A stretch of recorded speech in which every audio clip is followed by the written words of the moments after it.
And- Hey, Tanya, how are you? I'm doing well, Larry. How about yourself? I'm doing good. Everybody, thanks for joining today. It's going to be exciting.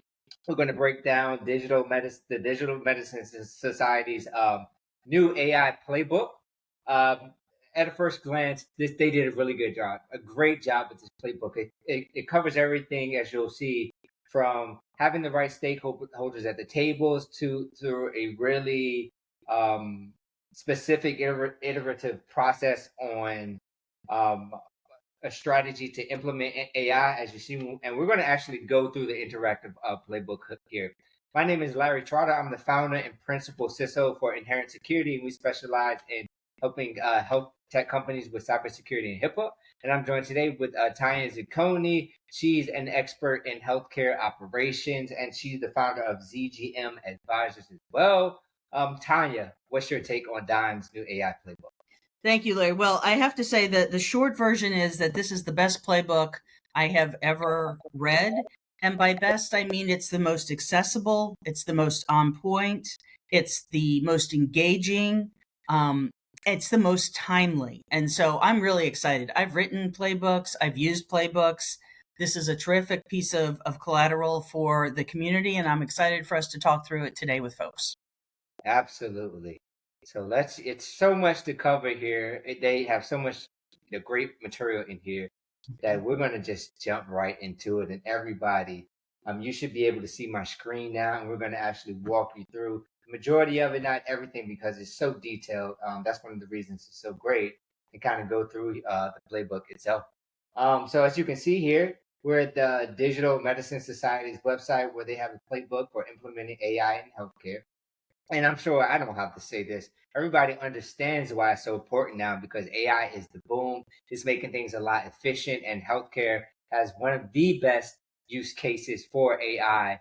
Burnout, administrative overload, and this is where AI really can jump in and help prepare that from that standpoint. So, your guide to responsible AI implementation in healthcare here. So, what they've done is they've broken this playbook down into three sections, right?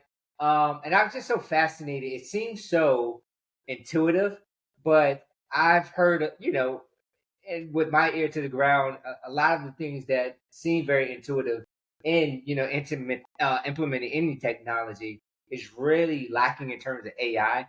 It's such a wonderful technology that health systems or health tech companies are using this, and they're implementing so fast, but not really thinking it through in terms, as you'll see it, defining the problem, who should be at the table, that sort of thing. So we have three different sections here, right? So first we're going to go through identify the problem and assess your readiness.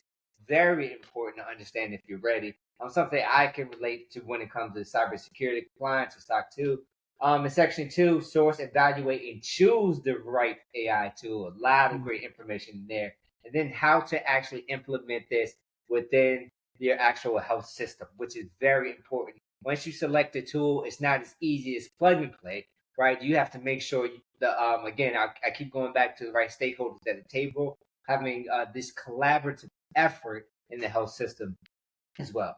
So jumping into section one here. And Tanya, I've been speaking a lot here. I'll kind of scroll through here and let's hear your take on this. Identifying the problem and assessing your readiness. Thank you, Larry. That's great. So I will say this is perhaps the part of the playbook that I love the most, and that's saying something because I love a whole lot of it.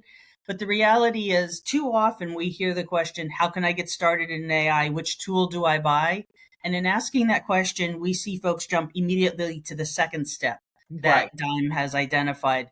So taking a step back and understanding what problem do you hope to solve with AI is absolutely critical. It involves understanding what the challenges are, what the available solutions are, how there might be a product market fit, knowing, as you said, Larry, who the stakeholders are, what they bring, what their concerns. And I have to say, I just started a book this weekend. The title is Future Healthcare 2050 with Dr. Barry Chaikin. And right up front in chapter one, he says, one of the most critical elements for success in healthcare, and in particular in AI, is listen to the diverse group of stakeholders, truly listen to what they say their challenges are, and then incorporate what they're saying into your solution and make change management your closest ally. I love that. I think that's fantastic. It sounds Absolutely. like a lot of soft skills, but the reality is a lot of what's in this playbook applies to other implementations, whether they be AI Exactly. or other technology implementations. And it is, as you said, fairly intuitive. And there are a couple of places, and we'll go through them as you scroll through, where there are new takes on old tools. But we'll get to that later. One of the things that I think is so important here is it's not only identifying what the problem is that you want to solve, it's being very specific about that problem. So their pro tip gives a couple of examples there about how strategy is not the technology, that you need both. You need a strategy and you need a technology, and they are inherent components of success here. But I Right. think it's also important to realize that an organization has to be ready to implement. Just because you need a new tool or technology doesn't mean that your people, your processes, your technology, your governance are ready for it.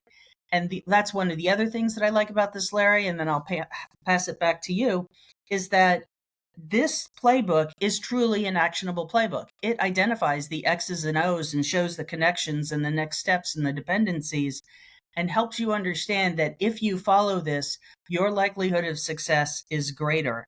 And readiness, there are readiness checklists, and they depend on where you are in the maturity model, which we'll get to in a minute.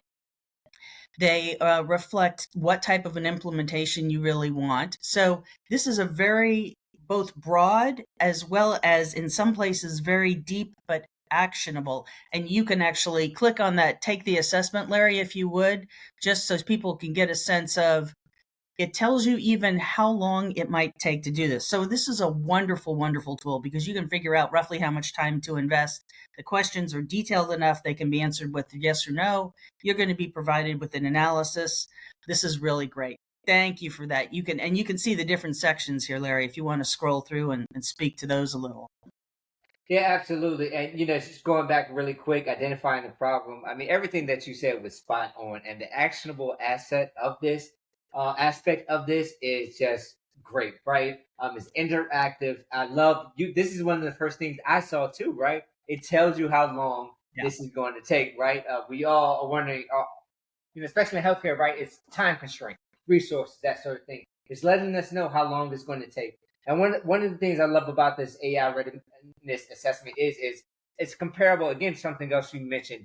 Not only for AI, you can really use this across any of these projects that you have, really across any industry. And I say that because when it comes to cybersecurity, one of the things I tell my clients is for us to get you to X, we have to know where you currently are, and that's why we do an assessment very similar to this. And so having this ready assessment really prepares you to understand, whoa, you know what, we think might we might not be as far as along as we thought we were, and we've identified this. So going here, perfect, right? Leadership, governance, and compliance. I love how they have leadership in here. Another crucial aspect. This is not one department, IT's job. This is not clinical operations job. This is the entire health system itself, especially leadership. You have to have the buy-in, governance, and compliance. I mean, I'm probably biased on that. When it comes to cybersecurity, I think it's a must-have to have in here, right? Um, Data infrastructure and analysis. Just another great aspect of this playbook as well. Technology, infrastructure, and integration. I mean, I just love it, and I love how it's so interactive here and simple. Yes or no questions. There's nothing in between. It's either a yes or no. Let's get us to where we need to go, right? Workforce development and change management. Another great and important aspect. Clinical integration and implementation. This is very, very important because what I've heard, Tanya, a lot of the times is that clinical ops isn't included in this process, which is another great reason why they mentioned the stakeholders that have involved in this whole process in the beginning is very important. So everybody's on the same page because everybody might not have the same problem. Going back to defining your problem, right? Then the financial sustainability and ROI, right? I'm hearing we've implemented AI, but we're not measuring the ROI. Are we really getting a return on this? Or maybe we're not getting a return. We don't think we are, right? Making sure that you kind of assess where you are right now as well. Stakeholder and community engagement. I mean, just this is great too, and I love it because it has patience in here. It's Mhm. not just this is the individual that we're providing care to, but we need to understand what their thoughts is and the value that this could bring to them as well. I mean, spot on with a lot of stuff. And I'm just clicking around here, but right, you click this and then they can provide some results that really provides this map and your maturity score to understand where you are in each of these areas. I mean, just great and clear next steps. Yep.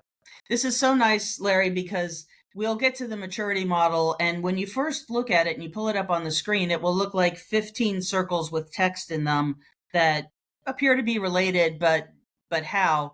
And what we will get to is when you, there you go, when you hover over them, you will not only see the connections between each of the components, but the directionality, or in some cases, bidirectionality of those connections, which is so important because an organization will be at point A on that maturity model, but they want to know how to get to point B and point C. And that's not always clear. The different levels may be identified, but what connections are required is not always so clearly laid out. I think one of the attributes of this playbook that I think will resonate really deeply with organizations of all, healthcare organizations of all types and sizes, is that it's truly accessible to everyone in the ecosystem. So whether you're an administrator, whether you're a clinician, whether you're an informaticist, you're on the IT side, you're on compliance and security, you're on policy, you're representing patient interests, whatever your particular stake may be, this document will say, for your role, here are the tools, and they actually give you the interactive tools as you're demonstrating. Here are the results that will come from using these tools. Here are the next steps in the process.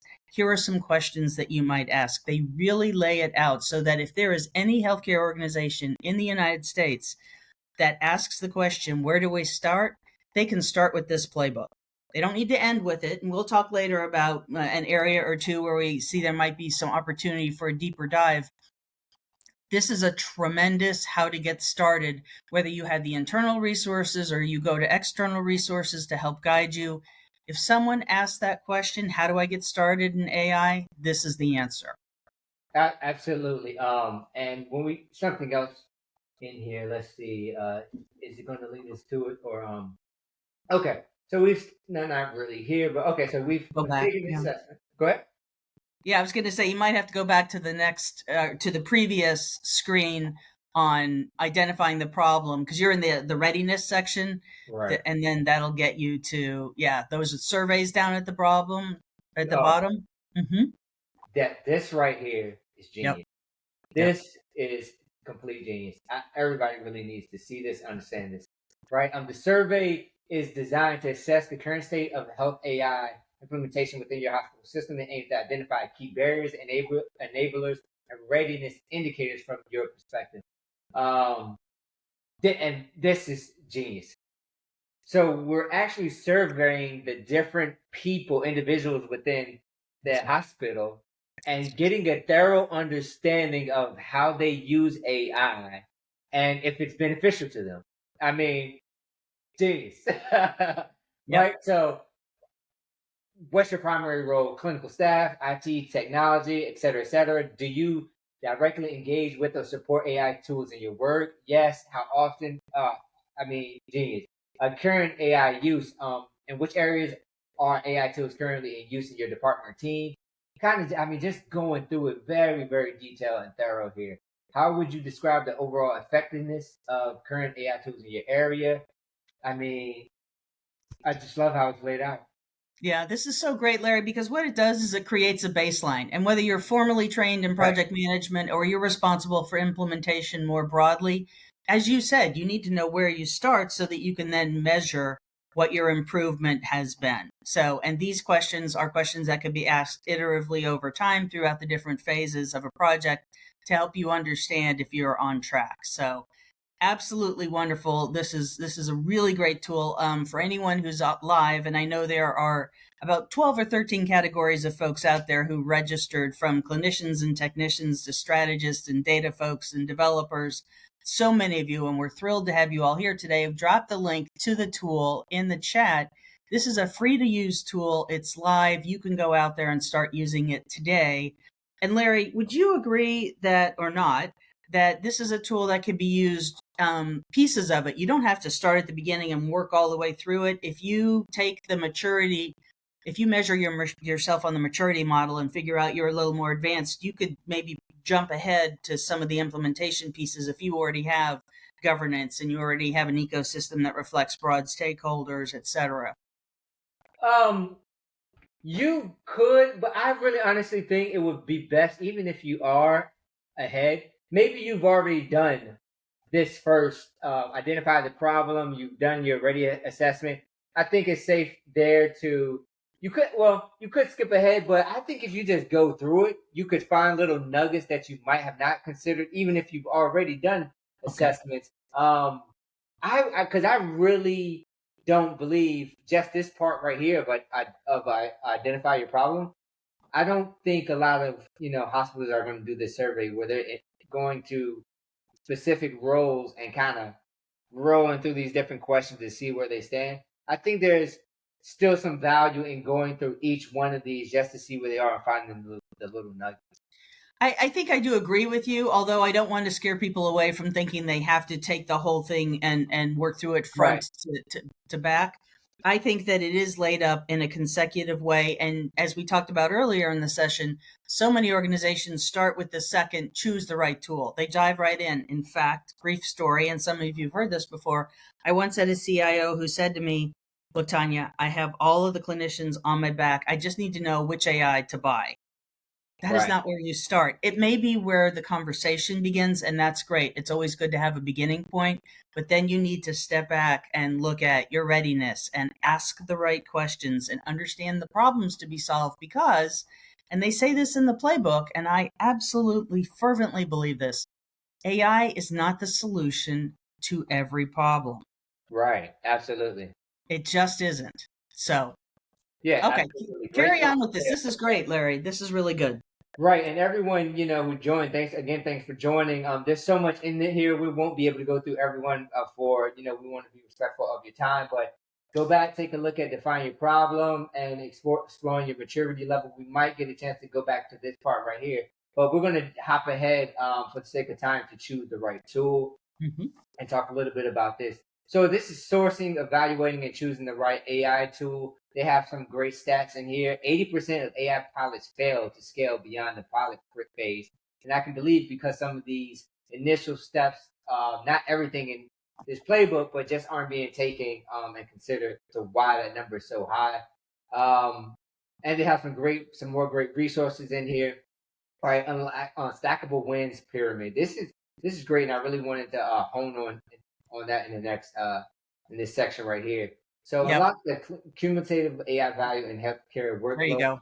Getting to this stackable wins pyramid. This is what I think is so great about this, right? Because you're kind of starting from the bottom, I believe, and going to the top. I'm pretty sure, yeah, based on the nature of this stuff. So it has high volume administrative tasks, and if you click on here, you see the use cases for patient registration, insurance verification, appointment reminders, prior auth. Very low risk use cases here, and I really think that's where health systems need to start with AI is to alleviate those low risk tasks before they start getting into diagnostic or actually direct interaction with the patients because those are more high risk and you really understand at the ideal entry point and you kind of build up from there as you measure and monitor from the bottom. So that's what they're calling this stackable pyramid wins pyramid, and that's why I like it so much because you're starting at the bottom, low risk, and then you're making your way to your top. What Let do me you? add on that, Larry. I think that's great. This was a favorite part of mine as well. I think the visuals that they include are simple and direct and very much so represent the content. But when I think about this, I say to myself, this is a slide that senior leadership in any organization, regardless of title or functional area, can relate to. And I think one thing that we have to remember about AI, there are more questions than there are answers. And the unknown can be really challenging for leaders because they may know, on the one hand, we need to be involved with AI and optimize our processes wherever it's appropriate. And they have no idea what comes next, or they don't have as much of an idea as they would like. So this playbook can help them there. And I think what's good about this stackable idea is that you don't have to do it all at once. You don't have Right. to solve all your challenges that are solvable with AI at once. As you said, you start with those that are lower risk, that are going to have higher reward. They talk a little bit about ROI and some financial considerations and costs later on. But this is really great for having those early conversations because you need to justify the use of your resources for something that may not have an identifiable ROI and is going to come at the cost of other proven tools. So I love this stackable. I think it's great. And I think it can really help folks in a lot of different roles across a lot of different types of organizations. Right. Do you want to take this next section here? Where can AI deliver impact? I know you touched on this a little bit, but Yep. So this is good because one of the things the playbook does is they offer a variety of use cases. They do offer some categories for consideration with those use cases. And as you flip through those, another point that's really, I think, impactful is they offer some of the characteristics of use cases so that whoever is using this tool can go beyond these specific use cases. This should not be the end of someone's use or some organization's use of AI. And the playbook offers some characteristics to help you think about what might be next, because perhaps you already have identified a particular algorithm to help you with identifying sepsis in patients before they actually present with the symptoms that are most life threatening. You want to move to another use case. Perhaps you have implemented all kinds of algorithms around administrative or claims use, and you do want to dip your toe into that more clinical space. Maybe you're going to touch on something that's kind of an in-between space like prior authorization. And there's a lot out there about prior authorization right now. I think one of the components of this playbook, Larry, that is really important is that it draws on so many different players in the ecosystem. So this right, was very this is important. not a playbook, right, that just came from Dime. This playbook represents the reflections and the input from 30 different partners across a broad swath of the AI and healthcare ecosystem. So many of whom have their own AI playbooks that have come out earlier. You can find there are dozens, there are probably hundreds of them. This one represents one of the few that actually represents a coming together of the inputs and the outputs and the concerns and the questions. And given that there are so many players involved for the end result to be this accessible and actionable, it's pretty impressive, I must say. I do know there was a webinar almost 2 weeks ago when it first came out, and so many folks were not able to attend it. So I'm happy to give a little visibility to this tool. And Larry, I would love to hear your thoughts on some of the security questions around some of these use cases, because you started to talk a little bit about risk, but I think that the security components really come into play when helping to decide which problems do we have and which problems could we solve. And I think risk and compliance, those are some of the areas that don't get talked about a lot, but are absolutely critical and always get addressed in a first step with governance. So tell us a little bit about that. Right. So this is my only gripe with the playbook is security has been bundled in with governance right in here, and you can see a very little piece of it. But today, where we are in today's world, it needs to be its own thing. It can't be bundled into governance in this really small section of it, because it's very important in terms of safety. Because you can do everything in this great playbook, right? But if security's not managed well, you've lost everything. Once this Yeah. has been implemented, and this is the sad reality of today. We know healthcare is the number one industry with cybersecurity breaches. Therefore, it needs to be at the forefront, or in one of the primary aspects of this playbook. And within these different sections here, right? Maturity status is here. I do like how they have enablers and barriers in here too as well. Some of the Mhm. barriers could be some of the cybersecurity concerns, right? Maybe this tool isn't HIPAA compliant. Maybe it doesn't have it's not SOC 2 compliant. maybe they're a small business and a small company, and they only have you know 5 people who are managing everything, including security. That might be some of the barriers. Those will be some of the barriers that you want to be that you want to consider, and also how often are they updating this tool? How often are they conducting penetration tests on this tool? Having kind of all that information, because once you're choosing the right tool, this is should be a part of the process, due diligence when it comes to cybersecurity. And we all know that vendors accounted for 42% of breaches last year in healthcare. 40%, that's very high, right? And that's another reason this is very important for health tech founders, right? Is because essentially the systems everyone in health tech is building now, you're bolting on AI. These are going to be some of the concerns of the health systems. These are the things they're going to be looking for. So this is why this is very important for you guys to attend and pay attention to this too as well. And so kind of moving on to the procurement path, right? Some more information in here, right? I love this. So they have the criteria, building it. You can build it yourself, you can partner, or you can buy it, right? Again, there's some security aspects of this that you want to think about as well. This could have a whole nother a role as well when it comes to security. Do they have no regulatory burden? So they have regulatory burden in here with compliance. It's kind of again bundled within this compliance, I'm sure, but it needs to be called out on its own. But I mean, this is a great chart how they put this together on how to determine if you want to build a partner or buy it. Do you have any thoughts? I do have one thought, and well, two thoughts. One, I agree that this is a lovely matrix for folks who are trying to make buy, build, or partner decisions, kind of generally, even outside of AI. And I also noticed the lack of security. And as we talked about, that is not my area; it's yours. So if I noticed it, it's a little glaring.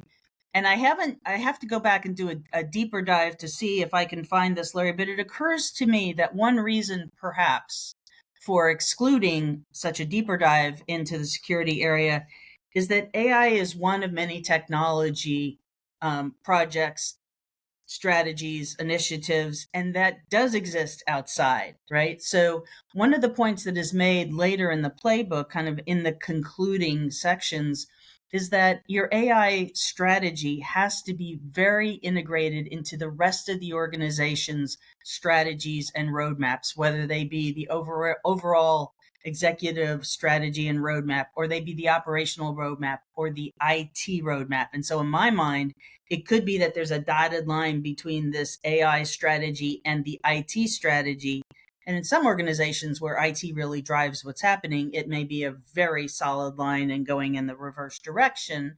So I'm curious to go back and take another look at this with that in mind, because it seems like an oversight, and I'm a little surprised given some of the players who are contributing to this. But I think it's worth putting the question out there and making sure that people address it themselves. So this is really great.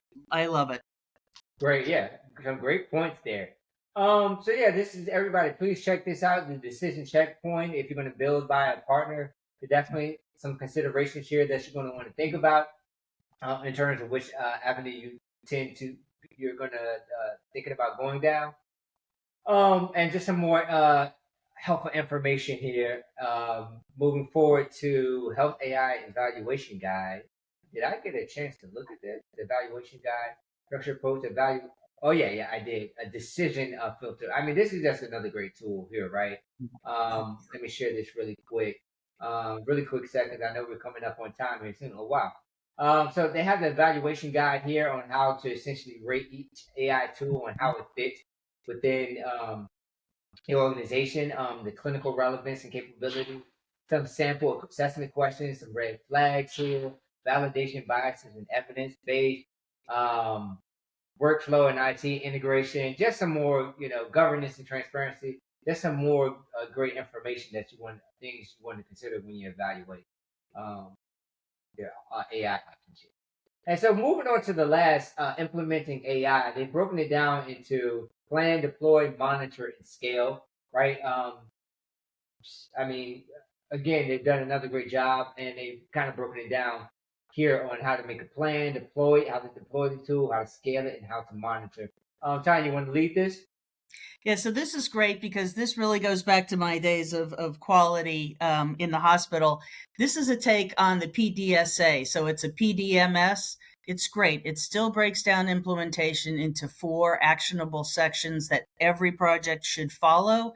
And everything that has come before this point leads up to a successful implementation. So if you scroll down a little bit, those bullets in bold there, they are very specific questions or guidelines to questions, I should say, to help you get started because an implementation is not a thing, it is a concept. So there are big bang implementations, there are phased implementations, there are ways of scaling once you've implemented that are going to either allow you to expand an existing set of tools to a greater number of users or are going to allow you to expand the number of tools, the actual tech stack. And all of that starts with some of these decisions that you make around implementation. And I think the takeaway for me around implementation, Larry, is that it's about planning and it's about asking the right questions and it's about communicating. And all of those get addressed as we scroll through. Again, if you go through, they identify for each of the primary 3 categories of folks how you might use the tools that are available in this section of the playbook. The next steps are planning the foundation. So here you get to some of what's in planning. And for those who are steeped in project management, a lot of this is going to feel very familiar, and it should, because implementation is really what project management has at its end core. Well, almost. You have monitoring after the fact. But again, here are specific, here's a RACI. I know there are more modern versions of assigning who is responsible for what type of involvement, how often, and what does that look like. And a part of that will go into the plan. So scrolling down, this is the comment we made earlier about implementing your AI strategy into the rest of your strategy, convening your governance committee, which should have broad stakeholders, and it identifies what those titles could be, what their roles are, and how they will contribute. So this really is, I don't want to say spoon feeding, that sounds insulting, but it is a very specific step-by-step guide. It is a playbook in the truest sense. Scrolling down through what makes a strong governance process, there are details here. We continue on and they talk about validating and outcomes and monitoring. And there's a great video in here about how Vanderbilt University in Tennessee monitors their ongoing algorithms and output so that they can track them for all of the appropriate measures.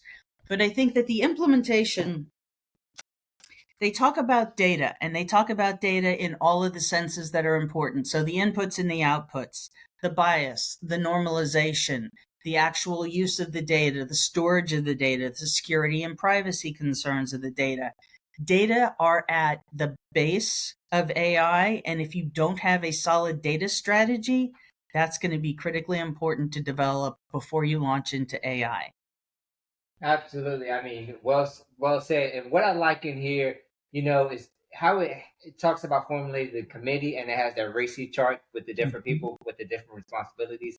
It's incorporated throughout each of one of these phases of implementing AI, and I love it so much because it really, to me, that communicates collaboration, and that's what really lacks sometimes. Again, I keep going back, not having the right people at the table. So this goes through in each one of the phases. They really harp on having the right people at the table.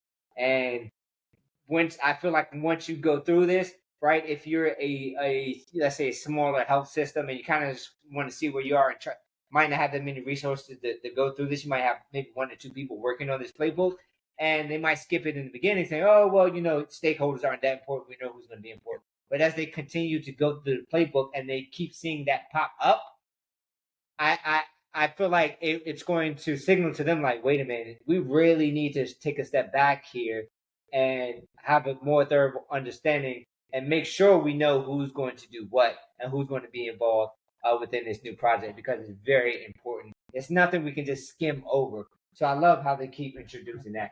And we are up on time here, but just some other great sections: deploy, monitor, scale that we didn't get to go through. Again, it's so much detailed information, but I really highly encourage everyone to take a look and go through this. It's really advantageous when it comes to AI implementation.